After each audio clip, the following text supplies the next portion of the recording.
here are some of my revised ideas about staccato playing.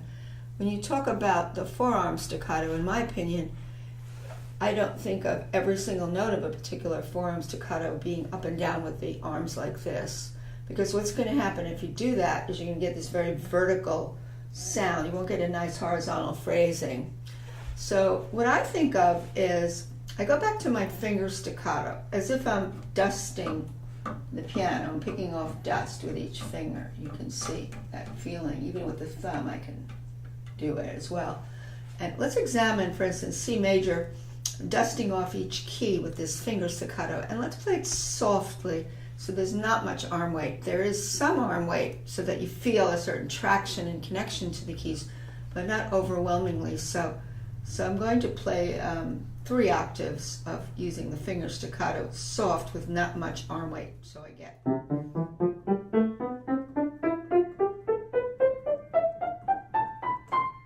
You can see I'm literally trying to dust the key. There's a speck at each point on the key that I'm dusting off. Now if I want to play louder, I don't enlist any more finger activity to get the loudness, but I use the arm weight, heaviness across my whole hand. And I've talked about this before, where I think about leveraging various types of upper arm or body weight. Actually, it's your whole arm weight. It's your whole arm weight, basically. You can push like that. So this time I'm going to play the same scale, and I'm going to enlist a heavier arm, but I'm still going to be dusting the keys at the end of my fingers. So I'm going to roll in a little to the key, so I don't start with a punch. So I'll get this now.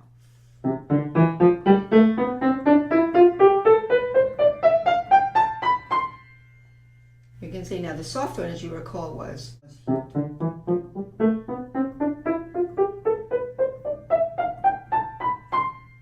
You can see that I didn't invest any more finger activity, like, oh boy, I have to start using my fingers and have strong fingers, but I use my arm weight. Now, there's a third one I use, and that is called the wrist-generated staccato. That's where I want to kind of ply and shape the scale instead of it kind of going up and down like I did it. It still went horizontal, but it didn't have much nuance, did it?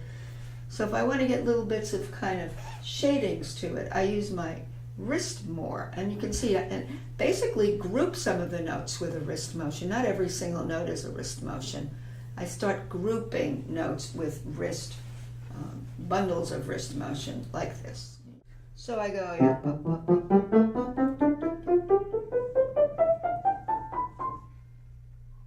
Now the model for that too, and actually for all the staccato for me in general, is legato. If I play legato, it teaches me not to get disconnected just because I snip the ends of my legato. So let's say I did a legato with some wrist motion.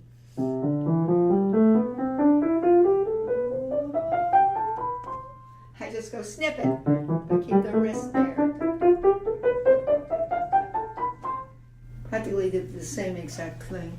If I want to do more of the just horizontal one that I started with, I'll go back to soft, just to going across like I'm doing, you can see. And then I'll snip that.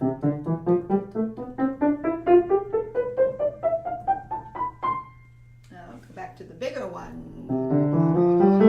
Traction.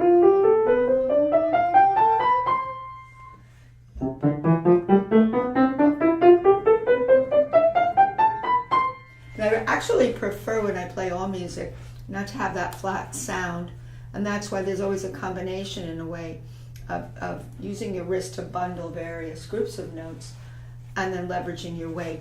So you leverage your weight whether you play staccato, finger staccato with lighter forearm, or whether you play louder staccato with heavier arm, or whether you play wrist staccato, also leveraging your weight. So let's say I want to do wrist staccato and do a crescendo. I'll still bundle various notes with my wrist and use my arm weight where I need to. So,